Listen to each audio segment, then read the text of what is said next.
नमस्ते छात्रों। पिछले 2 वीडियो में हमने सुनील शास्त्री लिखित ईमानदारी की प्रतिमूर्ति इस पाठ के 2 भाग हमने देखे। अब इस तीसरे भाग में जो अंतिम जो संस्कार है उन पर जो हुआ, यानी भारत के प्रधानमंत्री लाल बहादुर शास्त्री के बेटे हैं और उन पर जो संस्कार हुए कि राजनीतिक क्षेत्र में आने के बाद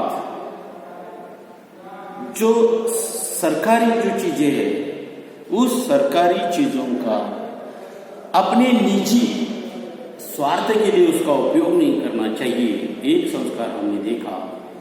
और दूसरा संस्कार हमने देखा जो उन पर हुआ, उन पर प्रभाव पड़ा, वो था कि जो कपड़े हम पहनते हैं उन कपड़ों का सही उपयोग हमें करना चाहिए। कि फटा हुआ कुर्ता देखते हुए उन्होंने कहा था कि इनके रुमाल क्या कर दो, बना दो। बाबूजी का एक तरीका था तो अपने आप आकर्षित करता था। वे अगर सीधे कहते सुनील तुम्हें खादी से प्यार करना चाहिए तो शायद वो बात कभी मेरे मन में घर नहीं करती, पर बात कहने के साथ साथ उनके अपने व्यक्तित्व का आकर्षण था जो अपने में सामने वाले को बांध लेता था। वह स्वतः पर उन पर अपना सब कुछ न्यौछावर करने पर उतारू हो जाता था, यानी खुद अनुकरण करते थे और लोगों को बताने का काम करते थे। अपने बेटों पर एक अलग संस्कार करने का काम वे करते हैं और यहाँ पर भी उन्होंने यही किया है। क्या किया है कि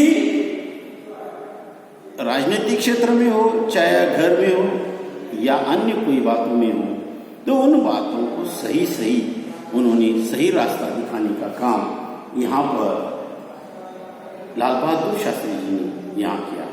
और एक उदाहरण दिया है। अम्मा बताती है हमारी शादी में चढ़ावे के नाम पर सिर्फ 5 ग्राम सोने गहने आए थे, लेकिन जब हम विदा होकर रामनगर आए तो वहां उन्हें मुंह दिखाई में गहने मिले। सभी नाते रिश्ते वालों ने कुछ न कुछ दिया था। जिन दिनों हम लोग बहादुरगंज के मकान में आए उन्हीं दिनों तुम्हारे बाबूजी के चाचा जी को कोई घाटा लगा था। किसी तरह से बाकी का रुपया देने की जिम्मेदारी हम पर आ पड़ी।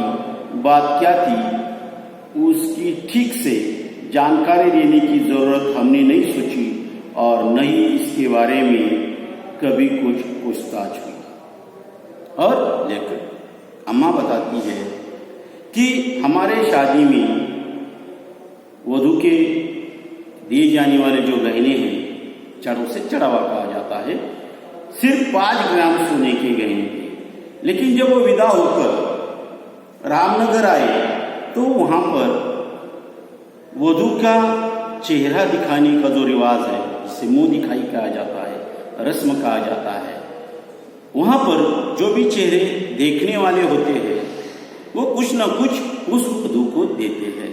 उसी प्रकार अम्मा को भी उसी वक्त जितने भी नाते और रिश्तेदार थे उन सभी रिश्ते वालों ने कुछ न कुछ दिया था।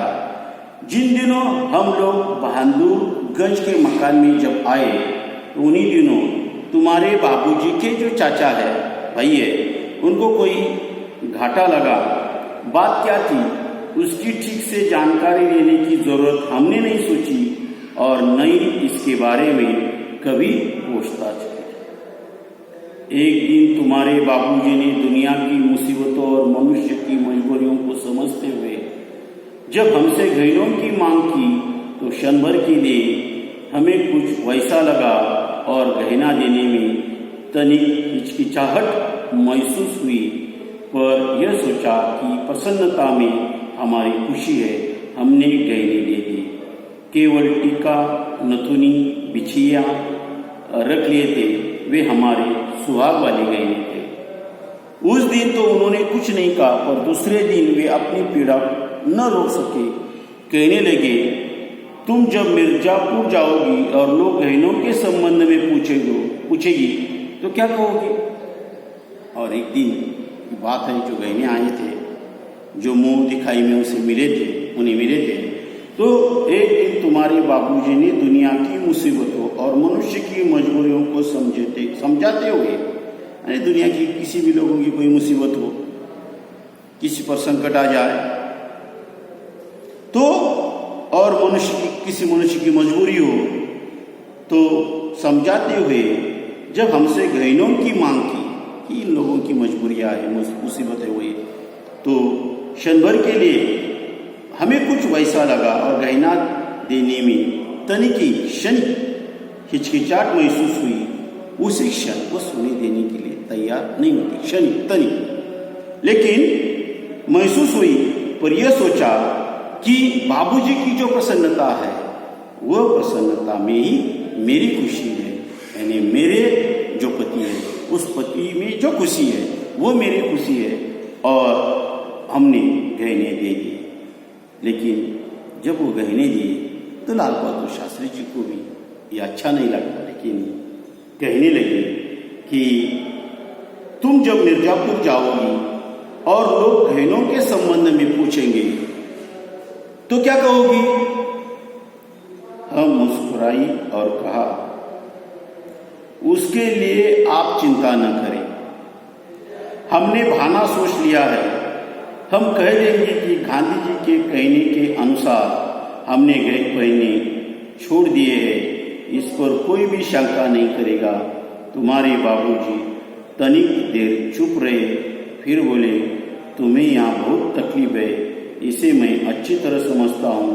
तुम्हारा विवाह बहुत अच्छे सुखी परिवार में हो सकता था, लेकिन अब जैसा है वैसा है। तुम्हें आराम देना तो दूर रहा, तुम्हारे बदन के भी सारे गहने उतरवा दिए। हम बोली, पर जो असल गहना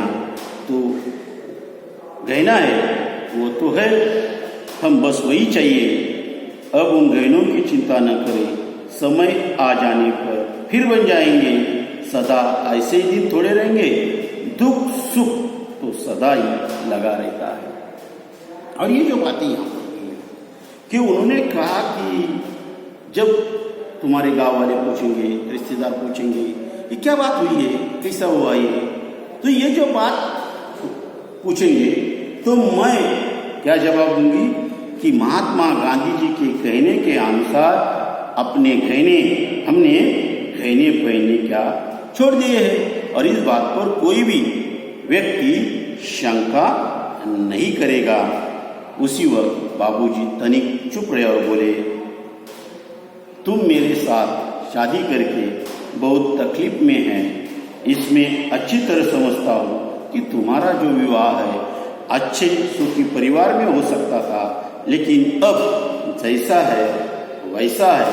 तुम्हें आराम देना तो दूर रहा, तुम्हारे शरीर पर जितने भी गहने थे, बदन पर जितने भी गहने थे, वो सारे मैंने क्या कर लिए, उतरा लिए है। और ये बात उनको पीड़ा दर्द देती रही, लेकिन माँ बोली, असली गहना तो तुम हो, आप है, तो हमें बस वही चाहिए। आप उन गहनों की चिंता क्या कर दो, छोड़ दो, गहने चले गए तो कोई बात नहीं है, समय आ जाने पर फिर नए बन जाएंगे। सदा ऐसे ही दिन थोड़े रहेंगे, दुख सुख तो सदा ही क्या होता है, आता रहता है नहीं? ईमानदारी की जो प्रतिपूर्ति इस पाठ में हमने देखा कि लाल बहादुर शास्त्री जी ने अपनी पत्नी के गहने में कोई व्यक्ति मजबूर हो गया है या कोई मुसीबत में है, तो ऐसे समय में भी उन्होंने अपने सारे गहने लाल बहादुर शास्त्री जी को अम्मा जी ने दे दिए हैं। लेकिन ये जो दर्द है, ये जो पीड़ा है, वो लाल बहादुर शास्त्री जी को भी थी। वे हमेशा इसके बारे में विचार करते रहे। लेकिन फिर भी अम्मा जी ने यहाँ पर कहा है, कोई बात नहीं है कि गहने फिर बन जाएंगे, समय आ जाने पर नए बन जाएंगे, सदा ऐसे ही थोड़े रहते हैं। जीवन में सुख और दुख आता रहता है, उसी प्रकार हमारे जीवन में भी सुख और दुख आ जाता है। दुख आने पर भगवान को याद कीजिए और सुख आने पर उसको छोड़ दीजिए। हमारी ये बातें होती रहती है। लेकिन जो ईश्वर है, जो परमेश्वर है, ये जो हमें देता ही रहता है, इसकी चिंता हमें नहीं करनी चाहिए। ये दिन आते रहेंगे और जाते रहेंगे। तो हमने इस पाठ में ये पूरे 3 वीडियो अगर आपने देखे तो हमने इसने देखा कि जो ईमानदारी है, जो सादगी है, दूसरों को दुख जानने की जो बात है, दूसरों की मजबूरी समझना ये बात है, ये सारे गुण हमें यहाँ पर लाल बहादुर शास्त्री जी के पास दिखाई देते हैं। और यही गुणों को लेकर सुनील शास्त्री जी पर भी यही संस्कार हुए। जब शेवरलेट गाड़ी ली उन्होंने, तो निजी खर्च में से 60 रुपये उन्होंने दिए हैं। ये जो सारा वातावरण है, कपड़े के बारे में है, गहनों के बारे में है, यह सब सारी जो बातें हैं बच्चों, कि यह हमारे लिए एक अलग संस्कार करता है कि हमें भी क्या रहना चाहिए, ईमानदारी में रहना, सादा जीवन और उच्च विचार हमें हमेशा रखना चाहिए। इस पाठ पर आए हुए जो स्वाध्याय है उसके बारे में हम अगले वीडियो में चर्चा करेंगे। यहाँ पर यह पाठ समाप्त हुआ। ये वीडियो आपको कैसा लगा? ये तीनों वीडियो 3 भागों में ये बांटा गया है। ये वीडियो आपको कैसे लगे वो देखिए और बता दीजिए कि ये वीडियो आपको कैसे लगे। लाइक करें, शेयर करें और अपना अध्ययन बढ़ाते रहें। धन्यवाद।